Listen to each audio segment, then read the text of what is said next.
Hello friends, मैं आप सभी का स्वागत करना चाहूंगा आज के सेशन में। दोस्तों, डायरेक्ट सेलिंग में काम करते हुए, नेटवर्क मार्केटिंग में काम करते हुए तो तकरीबन 1 दशक कंप्लीट हो चुका है। और हर बारी जब एक नया डिस्ट्रीब्यूटर या फिर एक नया व्यक्ति जब हमारे किसी कंपनी को ज्वाइन करता है, एमएलएम की किसी भी कंपनी को, तो एक कॉमन सा क्वेश्चन उठ करके आता है कि शुरुआत कैसे करें। डायरेक्ट सेलिंग में हमने कदम तो रख लिया, लेकिन अब हमारा सबसे पहला कदम क्या होगा, पहला स्टेप क्या होगा, किस प्रकार से हम लोग डायरेक्ट सेलिंग में या फिर नेटवर्क मार्केटिंग में कामयाबी हासिल कर सकते हैं। तो दोस्तों, आज की इस वीडियो में मैं आपका स्वागत करना चाहूंगा। आज का हमारा टॉपिक ये है कि डायरेक्ट सेलिंग में कदम रखने के बाद एक नए व्यक्ति को क्या क्या करना चाहिए। तो चलिए फिर आज के ट्रेनिंग मॉड्यूल को शुरू करते हैं। हमारा जो ट्रेनिंग मॉड्यूल है वो 3 पार्ट में डिवाइडेड है। 3 टॉपिक हम लोग आज कवर करने वाले हैं और वो 3 टॉपिक है क्यों, क्या और कैसे।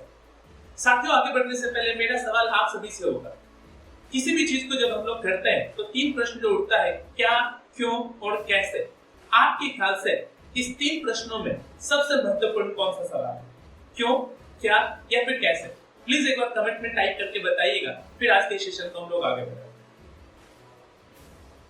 मुझे पता है अलग अलग लोगों ने अलग अलग रिप्लाई किया होगा। कुछ लोगों ने कहा होगा क्या बहुत ज्यादा जरूरी है, कुछ लोगों ने कहा होगा कि कैसे करें ये ज्यादा जरूरी है, और कुछ गिने चुने लोगों ने कहा होगा क्यों करें ये ज्यादा जरूरी है। तो दोस्तों, डायरेक्ट सेलिंग में कदम रखने के बाद जो सबसे पहला काम मुझे और आपको करना है वो है अपना क्यों डेवलप करना। क्या आपने इस बिजनेस में कदम क्यों रखा है, क्यों बहुत ज्यादा जरूरी है साथियों। क्योंकि जिसको क्यों का पता है ना, वो कैसे का जवाब निकाल लिया है। जिनको क्यों पता है ना, वो क्या क्या जवाब निकाल लेकर के आते हैं। आइए एक उदाहरण से समझते हैं। 2 व्यक्ति ने डायरेक्ट सेलिंग में कदम रखा है, कंपनी को ज्वाइन किया। एक इंसान ने बताया कि मेरे नेटवर्क मार्केटिंग करने का जो रीजन है वो है कि मैं अतिरिक्त आमदनी हासिल कर सकूं। लेकिन वो एक दूसरा व्यक्ति है जो कि डायरेक्ट सेलिंग में कदम रखता, नेटवर्क मार्केटिंग में कदम रखता। उसने एक डायरी मेंटेन करी और डायरी में लिखता है कि उसने नेटवर्क मार्केटिंग को क्यों ज्वाइन किया। जरा गौर कीजिएगा उसने क्या लिखा। वो व्यक्ति लिखता है कि आज मेरी उम्र 28 साल है, मुझसे 2 साल बड़ी एक सिस्टर है। मेरे पिताजी ने, माताजी ने बहुत अच्छी परवरिश करी हमारी, लेकिन आर्थिक स्थिति हमारी उतनी ज्यादा अच्छी नहीं है और आज भी 30 साल की उम्र के बावजूद मेरी सिस्टर की शादी नहीं हुई। तो मैंने डायरेक्ट सेलिंग में इसलिए कदम रखा है ताकि यहाँ पे अगले 3 से 4 साल में या फिर 2 साल में मैं कुछ इस तरीके से काम करूं कि 12 से 15 लाख रुपए सेव करूं और अपने सिस्टर की शादी करा पाऊं।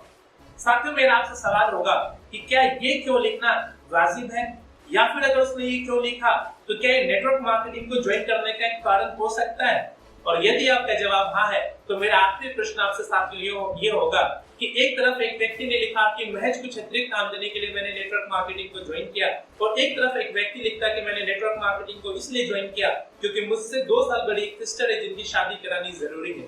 दोनों का क्यों बहुत ही सही है, लेकिन ज्यादा इंपॉर्टेंट क्यों किसका हुआ। आपको क्या लगता है नेटवर्क मार्केटिंग में कौन कामयाब होगा? मैं एक छोटा सा इंसिडेंट आपसे शेयर करता हूं इन्हीं दोनों एग्जांपल को लेकर के। वो व्यक्ति जिसने लिखा था कि महज कुछ एक्स्ट्रा इनकम के लिए मैंने डायरेक्ट सेलिंग को ज्वाइन किया है, जब वो मार्केट में काम करने के लिए जाएगा और 2-4 दोस्त अगर उनको नेगेटिव करते हैं ना, तो मेरे ख्याल से वो 5वें व्यक्ति तक नहीं पहुंचेगा। तो उसको लगेगा लोग तो यहाँ पे रिस्पॉन्स अच्छा नहीं देते, रिजेक्शन मिलता है, शायद वो टूट जाएगा। लेकिन वहीं पे साथियों जो दूसरे व्यक्ति ने लिखा था कि डायरेक्ट सेलिंग में मेरे काम करने का कारण ये है कि मुझसे 2 साल बड़ी सिस्टर है और उसके लिए मुझे 12 से 15 लाख रुपए सेव करना, इसलिए मैंने डायरेक्ट सेलिंग में कदम रखा। मेरा ये मानना साथियों, और आप भी जवाब दीजिएगा कमेंट में टाइप करके, ऐसा होगा या नहीं होगा। वो अगर 10 व्यक्ति को प्लान दिखाता, 10 व्यक्ति को प्रेजेंटेशन दिखाता और 10 व्यक्ति से अगर रिजेक्शन मिला तो शायद वो 11वें इंसान को बताने के लिए जरूर जाए।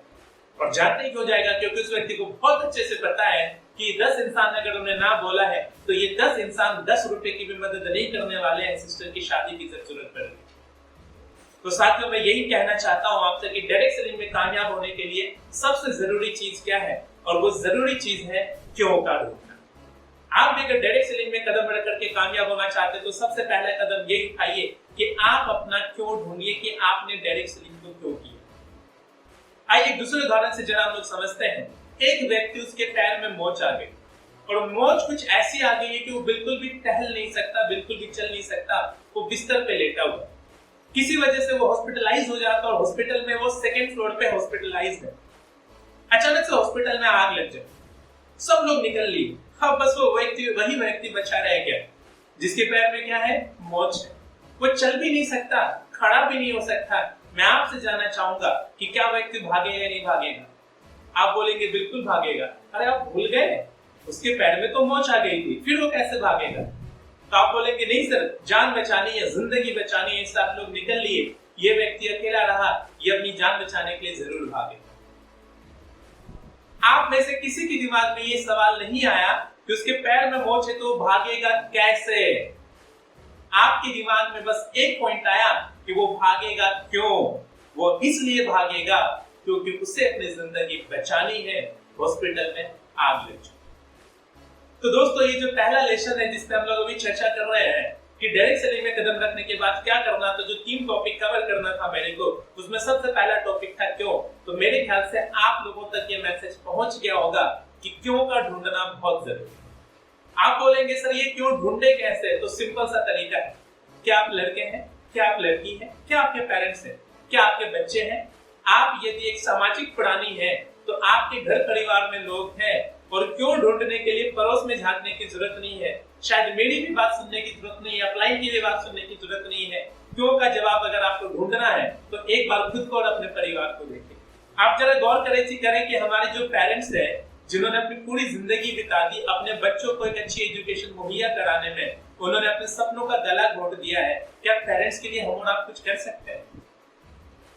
जो जिंदगी हमारे घर वाले जी रहे हैं, क्या वो वही जिंदगी वो डिजर्व करते हैं या उससे बेहतर भी जिंदगी हो सकती है? मैं बड़े सारे ऐसे लोगों को जानता हूं जिनके पेरेंट्स ने कभी जिंदगी में 4 व्हीलर पे नहीं चढ़े हो। बहुत सारे ऐसे लोगों को जानता हूं जिनका की सपना है कि वो भी हवाई यात्रा करे, वो भी हवाई जहाज पे चढ़े, लेकिन शायद उनके बच्चों ने वो उनका सपना पूरा नहीं करा। बहुत सारे ऐसे लोग हैं जो कि समाज के लिए कुछ करना चाहते हैं, कुछ दान दक्षिणा करना चाहते हैं, लेकिन उनका अपना पेट भी नहीं पाला जा पा रहा है एक सीमित आमदनी की वजह से। वो बाकी के लिए क्या करें? तो दोस्तों, क्यों अगर ढूंढना है तो अपने सपने के बारे में सोचिए, अपने पेरेंट्स के बारे में सोचिए, अपने पेरेंट्स के सपनों के बारे में, अपने घर के बच्चों के सपनों के बारे में सोचिए, आपको जवाब मिल जाएगा। ध्यान रखिएगा दोस्तों, एक साधारण नौकरी करके हम और आप केवल साधारण जिंदगी जी सकते हैं, एक आम जिंदगी केवल जी सकते हैं, एक आम इंसान बनकर के रह जाए। अगर बड़ी जिंदगी चाहिए, कुछ लाइफ में कुछ बड़ा करना चाहते हैं, तो आपको एक बड़े प्लेटफॉर्म की आवश्यकता है, पर नेटवर्क मार्केटिंग, डायरेक्ट सेलिंग वही एक बड़ा प्लेटफॉर्म आपके जीवन में है। तो आपको और मुझे चाहिए कि हम अपना क्यों ढूंढें, अपने टारगेट्स बड़े करें। और एक लाइन में अगर मुझे आपको बोलना पड़ेगा या बताना पड़ेगा कि डायरेक्ट सेलिंग में कदम रखने के बाद क्यों करें हम लोग, तो सिंपल सा जवाब होगा, बड़े सपने देखिए, छोटे सपने मत देखिए, बड़े सपने देखिए। अगर आप बड़े सपने देखेंगे तो आपको टारगेट, अगर उस टारगेट की वजह से आपको बड़ी ताकत मिलेगी, और बहुत सारे लोग जो आपको नेगेटिव करने की कोशिश करेंगे, रिजेक्ट करने की कोशिश करेंगे, आपको फर्क नहीं पड़ेगा। तो यहीं पे मैं पहला चैप्टर खत्म करता हूं कि डायरेक्ट सेलिंग में कदम रखने के बाद क्या करना है। तो जवाब क्या आएगा? बड़े सपने देखिए। जवाब क्या आएगा? मुझे और आपको अपना वाई ढूंढना है कि हमने नेटवर्क मार्केटिंग में साथ में क्यों करना। तो यही पे हमारा पहला चैप्टर खत्म होता है। आइए चलते दूसरे चैप्टर की तरफ। सेकंड पॉइंट है कि कैसे करें। तो आइए कैसे करें पे मैं आपको लेकर के जाना चाहूंगा। कैसे करें अगर जानना है आपको, तो सबसे पहली चीज डायरी मेंटेन कीजिए। Maintain your diary. हम लोग प्रोफेशनल बिजनेस में साथियों, प्रोफेशनल होकर के काम करना बहुत जरूरी है। एक डायरी मेंटेन कीजिए, और डायरी मेंटेन करने के बाद आपको कुछ लिस्ट बनानी है, जिसमें सबसे जो पहला लिस्ट होगा वो लिस्ट लिखिए क्यों, व्हाई लिस्ट। टॉपिक दीजिए, हेडिंग दीजिए व्हाई लिस्ट, और जहां पे आप कारण लिखिए कि आपने इस बिजनेस को क्यों ज्वाइन किया। बहुत सारे लोग हैं जो कि प्रोडक्ट बेस्ड कंपनी में काम करते हैं, उनके जाने पहचाने वाले दोस्तों को या फिर उनके प्रोस्पेक्ट को लगता है कि हम लोग साबुन तेल बेचने वाले कंपनी में, हमारा काम साबुन तेल बेचना। नहीं दोस्तों, क्लियर कीजिए अपने दोस्तों को, अपने प्रोस्पेक्ट को कि आपने ज्वाइन किया इस बिजनेस को साबुन तेल बेचने के लिए नहीं। मेरे और आपके सपने बने हैं जो साधारण नौकरी से, साधारण ट्रेडिशनल व्यापार से उन सपनों को पूरा करना मुमकिन नहीं है। इसलिए हमने डायरेक्ट सेलिंग को एक जरिया के तौर पे अपनाया है, एक प्रोफेशनल बिजनेस को अपनाया है, जहां पे हम अपना क्यों पूरा करने के लिए आए हैं, और उस वाई लिस्ट में उस क्यों को लिखिए। जब आप अपने प्रोस्पेक्ट के साथ बैठे हो तो उनको प्लान वगैरह शेयर करते हो, जब आप उनके साथ ट्रैवल कर रहे होते हैं, प्लान ओवर हो चुका होता है, बस ऐसे ही नॉर्मल कन्वर्सेशन कर रहे होते हैं, वहां पे आप शेयर कर सकते हैं इस वाई को। और जब वो आपकी उस वाई को डायरी में पढ़ते हैं ना, लोग कनेक्ट करते हैं, उनको समझ में आता है कि वास्तव में इस बिजनेस का स्कोप कैसा है, और वहां पे सब सेल्स कन्वर्ट हो जाता है, वहां पे मैंने सेल्स कन्वर्ट हो जाता है। तो साथियों, ये जो डायरी आपने मेंटेन करनी है, डायरी मेंटेन करने के बाद सबसे पहला काम जो आपको करना है, उसमें लिस्ट लिखिए, why list, why I have joined this business, why I have joined this network marketing company SHPL, वहां पे व्हाई लिस्ट लिखिए। व्हाई लिस्ट कंप्लीट करने के बाद जो सेकंड लिस्ट आपको लिखनी है वो साथियों ड्रीम लिस्ट। अपने ड्रीम्स लिखिए, अपने टारगेट्स लिखिए। ड्रीम्स कौन? सपने वो नहीं जो हम लोग रात में सोने के बाद देखते हैं, सपने वो जो मुझे और आपको सोने ना दें। हम लोग उन सपनों को पूरा करने के लिए जो भाग दौड़ करते हैं। तो साथियों, ये जो ड्रीम लिस्ट आप बना रहे हैं, तो ड्रीम लिस्ट में अपने टारगेट्स लिखें, और अपने टारगेट्स को साथियों आप 3 पार्ट में बांट सकते हैं। सबसे पहला होगा शॉर्ट टर्म ड्रीम, जो कि ज्वाइनिंग के बाद से लेकर के 6 महीने तक या फिर 1 साल के लिए हो सकता है। ये आपका शॉर्ट टर्म ड्रीम होगा। इसमें कोई बहुत बड़े-बड़े टारगेट्स मत लिखिए। इसमें आप लिखिए कि आप इस बिजनेस में क्वालिफाई कब हो रहे हैं, आप 2 स्पॉन्सर कब कर रहे हैं, आप पहला चेक कब बना रहे हैं, आप पहला 2500 का चेक कब लेंगे। शॉर्ट टर्म ड्रीम में ये लिखिए। आप टारगेट लिख सकते हैं कि आप कितनी बड़ी मीटिंग को कंडक्ट करने के लिए जा रहे हैं, कब आप सेमिनार लेने के लिए जा रहे हैं। शॉर्ट टर्म ड्रीम में आप इस तरह के टारगेट्स लिख सकते हैं। शॉर्ट टर्म ड्रीम में आप एक सेलफोन इस बिजनेस से कमाए हुए पैसे से खरीदने का टारगेट ले सकते हैं। शॉर्ट टर्म ड्रीम में आप इस व्यापार से कमाए हुए पैसे से एक 25-30 हजार रुपए का लैपटॉप लेने का टारगेट साथियों आप ले सकते हैं। शॉर्ट टर्म ड्रीम में आप एक डोमेस्टिक डेस्टिनेशन पे ट्रिप पे जाने का एक टारगेट ले सकते हैं साथियों। शॉर्ट टर्म ड्रीम के बाद अगला है मिड टर्म। मिड टर्म क्या हो सकता है? जो लगभग 2 से 3 साल के अंदर आप पूरा करते हैं, वो मिड टर्म हो सकता है साथियों आपका सपना। मिड टर्म में आप लिख सकते हैं कि आप अपनी पहली बाइक इस व्यापार से कमाए हुए पैसे से कब लेने के लिए जा रहे हैं। इस तरह के सपने आप मिड टर्म में लिख सकते हैं। मिड टर्म में आप लिख सकते हैं कि आप क्राउन एम्बेसडर बनने के लिए कब जा रहे हैं। मिड टर्म में आप लिख सकते हैं कि आप पहला 6 फिगर की जो आमदनी है, लाख रुपए की आमदनी, वो आप कब हासिल करना चाहते हैं। मिड टर्म के बाद साथियों हमारा सपना होता है लॉन्ग टर्म का। लॉन्ग टर्म का सपना 3 साल, 5 साल या उससे ज्यादा समय का हो सकता है। और इस लॉन्ग टर्म में आप साथियों लिखते हैं कि आप किस कमाए हुए पैसे से पहली गाड़ी कब खरीदने के लिए जा रहे हैं, आप अपना खुद का मकान खरीदने के लिए या फिर ड्रीम हाउस लेने के लिए कब जा रहे हैं, आप कब अपने नेटवर्क में 10,000 से ज्यादा लोगों का एक्टिव नेटवर्क बनाने के लिए जा रहे हैं। इस तरह का टारगेट साथियों आप लिख सकते हैं। और याद रखिएगा साथियों, जब तक आप टारगेट नहीं लिखेंगे, ड्रीम्स नहीं लिखेंगे, आप इस व्यापार में सफल नहीं हो सकते। सुबह 6 बजे, 7 बजे, 8 बजे आपकी नींद नहीं खुलनी है, खुलेगी तब जब आपके दिमाग में कुछ टारगेट्स घूम रहे हो। आप उठेंगे क्यों? आपके पास यदि टारगेट ना हो, काम करने का लक्ष्य ना हो, आप फील्ड पे निकलेंगे क्यों? आप लोगों को इनवाइट क्यों करेंगे? आप लोगों को प्रेजेंटेशन क्यों देंगे? तो साथियों टारगेट्स होना बहुत जरूरी है। और टारगेट्स को हम लोग ड्रीम्स के फॉर्म में लिखते हैं। तो पहली लिस्ट आप वाई लिस्ट बनाते हैं, दूसरी लिस्ट आप बनाते हैं ड्रीम लिस्ट, और जो तीसरी लिस्ट आपको बनानी जो कि सबसे ज्यादा इंपॉर्टेंट है, और वो है गेस्ट लिस्ट। गेस्ट लिस्ट क्या बोला? तो इसको बस मैं एक लाइन में अगर आपको बताने का मौका मिले तो मैं यही कहना चाहूंगा, guest list are the raw materials for our business. हमारे इस व्यापार का जो रॉ मटेरियल्स है वो है गेस्ट लिस्ट। आप ज्वाइन किसको कराएंगे? हाथी, घोड़े, बकरी को ज्वाइन कराएंगे? नहीं ना, आप इंसानों को ज्वाइन कराएंगे, आप अपने प्रोस्पेक्ट को ज्वाइन कराएंगे। और ये ज्वाइन तब कराएंगे जब आप उनको प्रेजेंटेशन देंगे, उनको इनवाइट करेंगे। और यदि आप इनवाइट करना चाहते हैं तो आपके पास एक लिस्ट तो होनी चाहिए ना जिनको आप इनवाइट करें। तो आप ये सोच करके कभी भी लिस्ट मत बनाइए कि किनको किनको ज्वाइन कराना है। सिंपल वे में अगर बताना पड़े तो मैं ये बोलूंगा, बचपन से लेकर के अभी तक आप जिस भी व्यक्ति से टकराए हैं, जिनको आप जानते हैं, उनके नामों का एक लिस्ट बना करके लिखिए। ये दिमाग में कभी नहीं रखना है कि कौन ज्वाइन करेगा, कौन ज्वाइन नहीं करेगा, क्योंकि नेटवर्किंग में एक नियम काम करता है, नेवर प्लीजेस एनीवन। कभी भी किसी को प्लीजेस नहीं करना। ये मेरा अनुभव रहा है साथियों, और बहुत सारे नेटवर्कर का अनुभव रहा है कि जिनके बारे में हमारे को लगता है कि वो ज्वाइन कर जाएंगे, वही नहीं करता है, और जिनके बारे में हमें लगता है वो ज्वाइन नहीं करने वाले, वही कर जाता है। तो कभी किसी को प्लीजेस नहीं करना है, लेकिन आपको एक लिस्ट बनानी है। मेरे और आपके पेरेंट्स ने एक लिस्ट बनाई थी। कब? जब घर में कोई फंक्शन था, कोई शादी वगैरह का प्रोग्राम था, तो लोगों को इनवाइट करना। आप भी इनवाइट करेंगे ना दोस्तों अपने बिजनेस में, इस व्यापार में लोगों को, तो आप भी एक लिस्ट बनाइए। तो कम से कम 60 से 70 लोगों का, या फिर मैं ये कहूंगा 150 से 200 लोगों का लिस्ट आप जरूर बनाएं। ये बिना सोचे हुए कि कौन ज्वाइन करेगा, कौन ज्वाइन नहीं करेगा।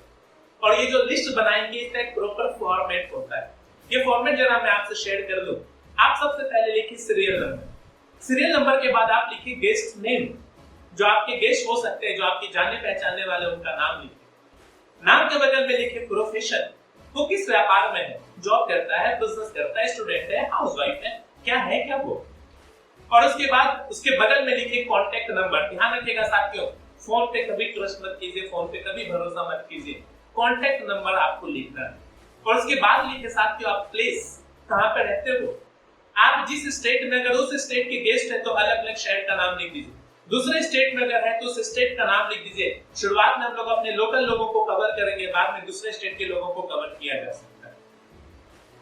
और उसके बाद लिखे फाइनेंशियल स्टेटस, उनकी आमदनी अगर आप मेंशन कर सकते तो आमदनी लिख दीजिए। अगर वो इंडिपेंडेंट नहीं है, किसी और पे डिपेंडेंट है, तो वहां पे लिखिए कि वो डिपेंडेंट है, डिपेंडेंट बोल करके लिख दीजिए।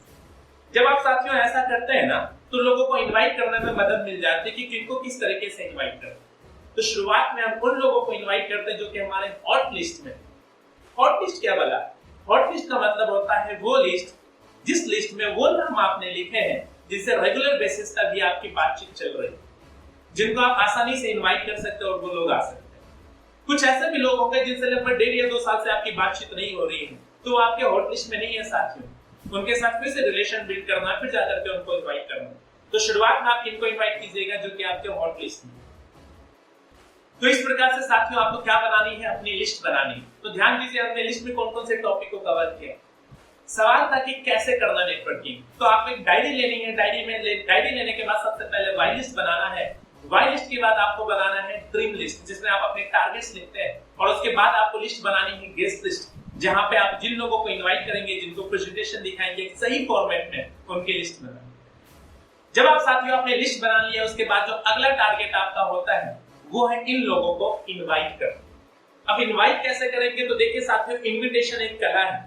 आप अगले किसी वीडियो में या फिर अगले किसी ट्रेनिंग में इसको डेप्थ में स्टडी करेंगे, डेप्थ में आपको बताया जाएगा कि किसी इंसान को इनवाइट कैसे किया जाता है। फिलहाल बस मैं एक कोटेशन, एक लाइन बोलना चाहूंगा आपको। वो लाइन क्या है?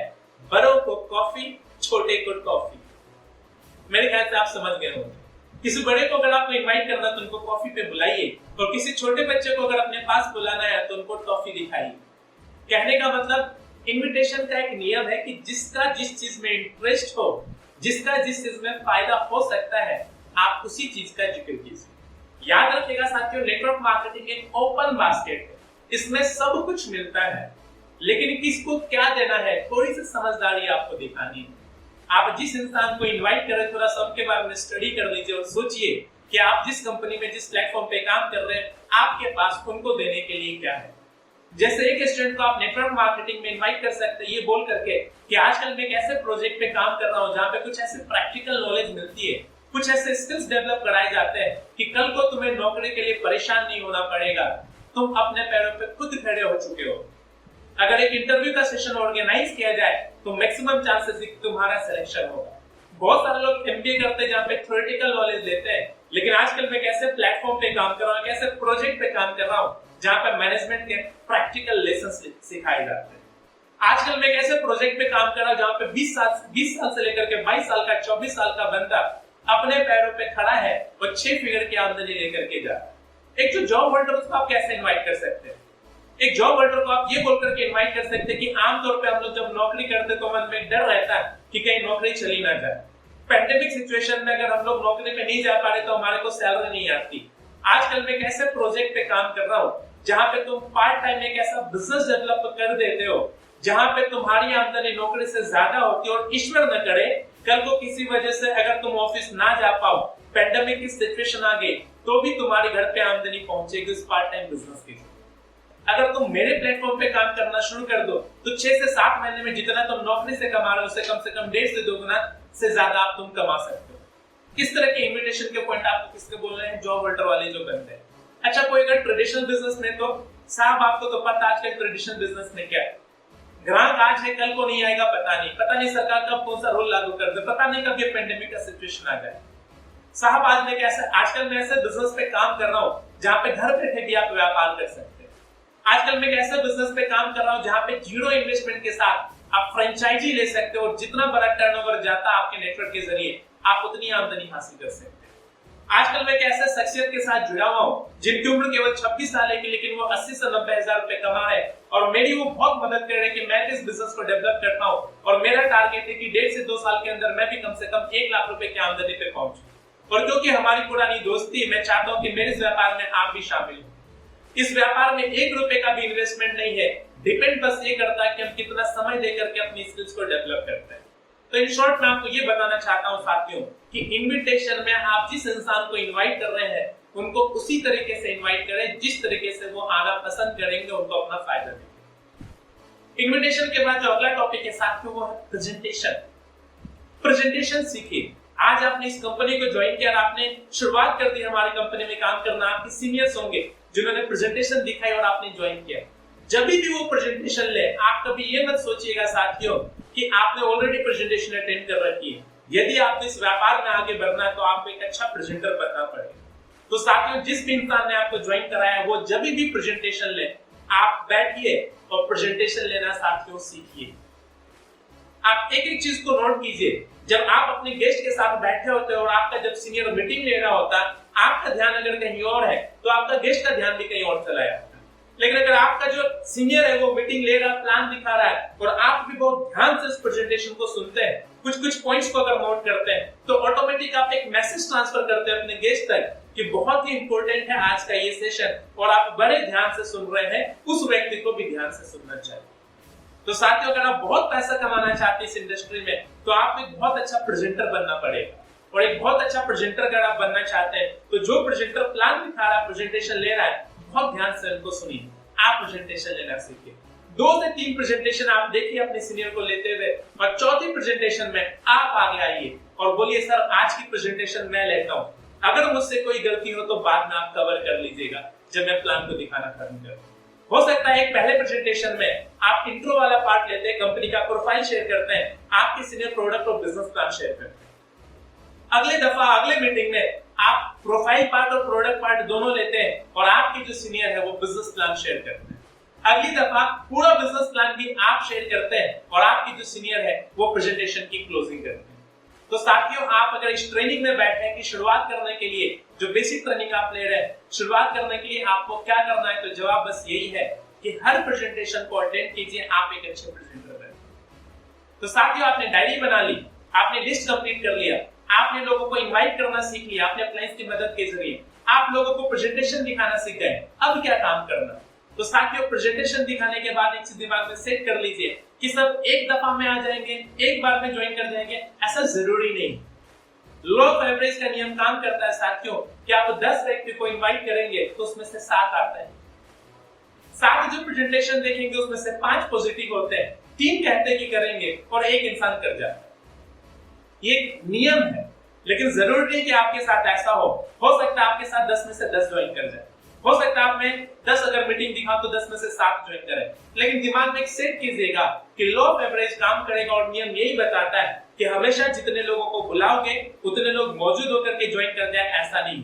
कुछ लोग छूटेंगे साथ और कई लोग एक बार में ज्वाइन नहीं करते, उनके डाउट्स को दूर करना होता है। तो इसके लिए एक सेशन होता है जिसको कहते हैं फॉलो अप सेशन।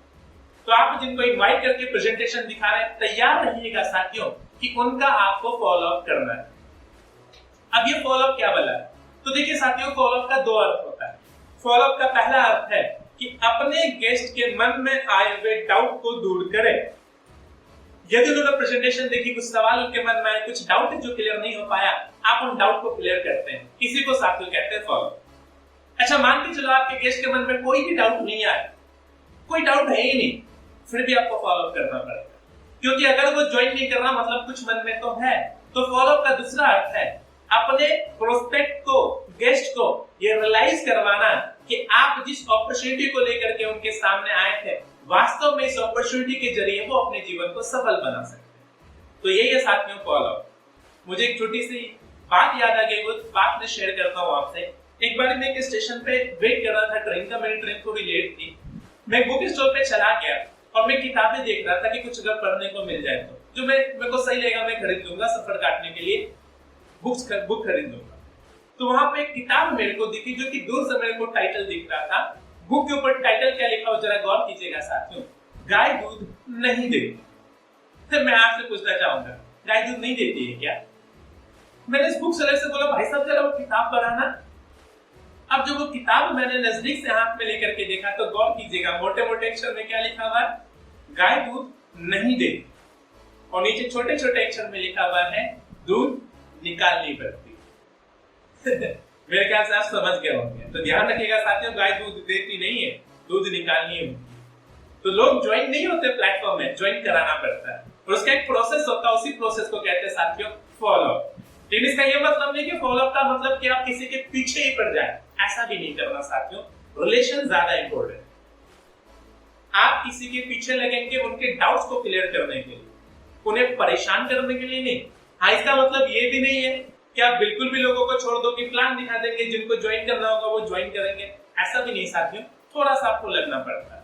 इसको एक उदाहरण से समझिए। आपने इलास्टिक का रबर देखा हो, अगर इलास्टिक के रबर को मैं छोटे से किसी रॉड में अगर यूं ही डाल दो तो वो गिर जाएगा।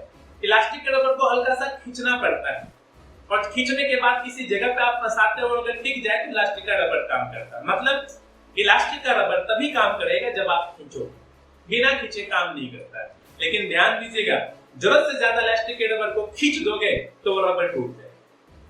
तो फॉलो भी कुछ ऐसा ही साथ में, लोगों के थोड़ा सा पीछे पड़ना, लेकिन इतना ही पड़ना है जिससे कि काम बने, लोग समझ जाएं और हमारे बिजनेस में शामिल हो जाए। ऐसा नहीं कि लोगों के साथ रिलेशन खराब।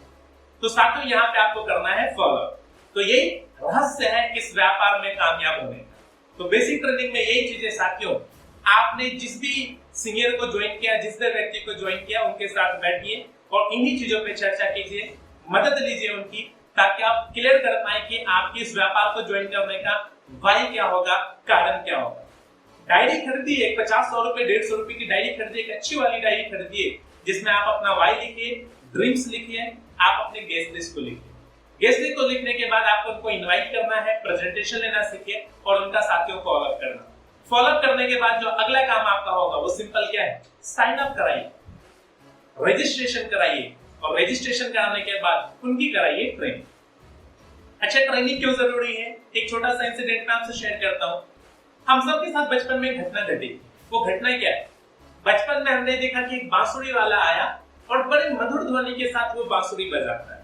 हम बहुत एक्साइटेड हो जाते हैं, हम सुनते बैठ करके उनके बांसुरी बजाने के तरीके को, जिस हिसाब से वो बजाता है। हम भाग करके अपने घर पे जाते हैं और अपने पेरेंट्स से पैसे लेकर के आ जाते हैं कि हमें बांसुरी खरीदनी। लेकिन दोस्तों, जब हम बांसुरी खरीदते हैं और बांसुरी बजाने की कोशिश करते हैं, सिर्फ हवा बाहर आती है, बांसुरी नहीं बजती। बताइए ऐसा क्यों? वो इसलिए साथियों क्योंकि हमने बांसुरी तो खरीद ली, लेकिन बांसुरी बजाए कैसे ये नॉलेज हमने नहीं ली, वो ट्रेनिंग हमने नहीं ली। तो साथियों, नेटवर्क मार्केटिंग भी कुछ ऐसा ही। आप 500 रुपए से, एक बीपी से, 7500 रुपए से नेटवर्क मार्केटिंग में किसी कंपनी को ज्वाइन तो कर लेते हैं, लेकिन ज्वाइन करने के बाद काम कैसे करना है, इस बात की ट्रेनिंग भी बहुत जरूरी है। सिर्फ बांसुरी लेने से काम नहीं बने। तो मैं आप सभी का धन्यवाद कहना चाहता हूं कि इस वीडियो को देख रहे हैं, इस सेशन को अटेंड कर रहे हैं, आप भी ट्रेनिंग ले रहे हैं। तो जिस भी व्यक्ति को आप साइन अप कराते हैं, रजिस्ट्रेशन कराते हैं, तो रजिस्ट्रेशन कराने के बाद अगला काम क्या है? उनकी ट्रेनिंग कराइए, उनकी नॉलेज बढ़ाइए। और ये साथियों एक बार का काम नहीं है, रेगुलर बेसिस पे आपको ट्रेनिंग्स को अटेंड करना। पहली दफा बहुत सारा नॉलेज आपको नहीं दिया सकता है, एक ब्रीफिंग कराई जाती है। तो साइन अप कराने के बाद उनकी कराइए, रजिस्ट्रेशन कराने के बाद उनकी कराइए साथियों ट्रेनिंग। और ट्रेनिंग में 3 चीजों का ध्यान रखिएगा। सबसे पहला चीज, हमारे कंपनी के बारे में विस्तृत जानकारी दीजिए, डिटेल्ड इंफॉर्मेशन दीजिए हमारे कंपनी के बारे में कि कंपनी की शुरुआत कब हुई थी, कौन इसके फाउंडर है, कंपनी लीगल किस प्रकार से, क्या इसकी ऑफिशियल वेबसाइट है। सेकंड, बताइए हमारे प्रोडक्ट के बारे में कि कौन कौन से प्रोडक्ट्स कंपनी ऑफर कर रही है जिसमें हम और आप व्यापार कर सकते हैं। और आखिरी चीज आपको बताना है कि हमारा बिजनेस मॉड्यूल क्या है, किस प्रकार से हम लोग इस बिजनेस में क्वालिफाई कर सकते हैं, अपने चेक्स बना सकते हैं। जैसे वीडियो कंप्लीट हो, अपने अपलाइन के साथ बैठ करके वो डायरी जरूर कंप्लीट कीजिए। और पहले मीटिंग के बाद एक टास्क खुद के लिए जरूर रखिए कि आपको लिस्ट कंप्लीट करनी है, अपनी गेस्ट लिस्ट बनानी। और जितनी भी ट्रेनिंग होती साथियों, उन ट्रेनिंग्स को आप अटेंड कीजिए। लास्ट में बस 5 फॉर्मूला मैं आपको बताता हूँ। ये 5 फॉर्मूला साथियों याद रखिएगा, आपका जीवन सफल हो जाएगा डायरेक्ट से। इस 5 फॉर्मूले में जो सबसे पहला फॉर्मूला वो ये है कि आप 100% प्रोडक्ट यूजर बनिए, क्योंकि जब तक आप अपने प्रोडक्ट को इस्तेमाल नहीं करेंगे, आप किसी और को कॉन्फिडेंट इन प्रोडक्ट के बारे में नहीं बता सकते। दूसरा है कि जो आप अगर प्रोडक्ट इस्तेमाल कर रहे हैं तो आप लिस्ट बनाइए, किनका? उन लोगों का जिनको कि आप जानते हैं। और तीसरा है, लिस्ट बनाने के बाद जो तीसरा फॉर्मूला है वो शेयर एंड इनवाइट। आप अपने प्रोडक्ट को, अपने अपॉर्चुनिटी को शेयर कीजिए, लोगों को इनवाइट कीजिए। फॉर्मूला नंबर 4 है शो दी प्लान, उनको प्रेजेंटेशन दिखाएं। प्रेजेंटेशन दिखाएंगे तभी तो ज्वाइनिंग्स आएगी, और हर रोज की आदतें बनाएं। और पांचवा और आखिरी फॉर्मूला है attend all the trainings and events. हर वो ट्रेनिंग जो आपके अपलाइन, आपके सीनियर लेते हैं, उसको लीजिएगा। यहाँ पे ज्यादा ट्रेनिंग लेने से आपको उल्टियां नहीं आनी। अति सर्वत्र वर्जिए, ये कहावत तो है संस्कृत का, लेकिन यहाँ पे लागू नहीं होता, क्योंकि जितना नॉलेज लेंगे आप, जितना नॉलेज लेंगे उतना ज्यादा बढ़िया है। तो हर ट्रेनिंग्स को, हर इवेंट को साथियों अटेंड कीजिए। तो ये 5 फॉर्मूला है, अगर आप कामयाब होना चाहते हो, ये 5 फॉर्मूला आपको हर दिन करना है। और थोड़ा सा इन्वेस्टमेंट साथियों जरूर कीजिएगा। याद रखिएगा, एसेट के लिए नेटवर्क मार्केटिंग को ज्वाइन करना बिल्कुल फ्री है। इस बिजनेस में आना बिल्कुल फ्री है, लेकिन बिजनेस को बढ़ाने के लिए आपको इन्वेस्टमेंट करना पड़ता है। इन्वेस्टमेंट कहाँ पे? 2 जगह आपको इन्वेस्टमेंट करना। एक तो साथियों थोड़ा सा अपने ऊपर इन्वेस्टमेंट कीजिएगा, अच्छे कपड़े लगाना शुरू कीजिए, अच्छे कपड़े पहनना शुरू कीजिए, थोड़ा सा प्रोफेशनल दिखे साथियों। यदि आप घर पे हैं तो एक टेबल आप रखिए, अपने घर के किसी कोने को आप एक प्रोफेशनल लुक दीजिए, जैसे कि ऑफिस का लुक। थोड़ा सा इन्वेस्टमेंट खुद पे कीजिए, और थोड़ा सा इन्वेस्टमेंट साथियों करना है यहाँ पे। अच्छी किताबें पढ़िए, नेटवर्क मार्केटिंग की किताबें पढ़िए, और जो हमारी रेजिडेंशियल ट्रेनिंग वगैरह होती है दूसरे जगह में, उन ट्रेनिंग्स को जाकर के अटेंड कीजिए। ट्रेनिंग अगर 50 रुपए 100 रुपए चार्जेस है, तो उन 50 रुपए 100 रुपए को बचाने में ना लगे साथियों। उन 50 रुपए 100 रुपए के इन्वेस्टमेंट से आप 1 लाख का बिजनेस कर सकते हैं। 1 लाख के चेक पे आप 1 लाख के चेक पे साथियों आप पहुंच सकते हैं। ये जो सेशन आपने अटेंड किया, बेसिकली ये बेसिक ट्रेनिंग है। तो मैक्सिमम चीजों को मैंने कवर करने की कोशिश की है एक फ्रेशर के लिए जब हमारे व्यापार में आता है। बाकी कुछ लीडर्स अगर आज की इस मीटिंग में कनेक्टेड है, आप चाहते हो कि किसी पर्टिकुलर टॉपिक पे कोई ट्रेनिंग होनी चाहिए, तो प्लीज कमेंट बॉक्स में उस टॉपिक को आप डालिएगा, ताकि आने वाले वक्त में उन टॉपिक्स पे भी हम लोग ट्रेनिंग कर पाए। बाकी थैंक यू सो मच। आप जितने भी नए साथी आज इस हमारे व्यापार में आए हैं, मैं आप सभी को अपनी तरफ से बधाइयां देना चाहता हूं कि आपने शुरुआत कर दी है। सबसे बड़ी अचीवमेंट तो आपकी यही है। ईश्वर करे आपको बहुत बड़ी सफलता मिले, बहुत बड़ी कामयाबी मिले, और आप पॉजिटिव होकर के, मोटिवेटेड होकर के इस इंडस्ट्री का नाम रोशन करें, अपने बड़े बड़े चेक्स बनाएं, अपनी टीम को कामयाब करें। Thank you so much everyone, thank you so much.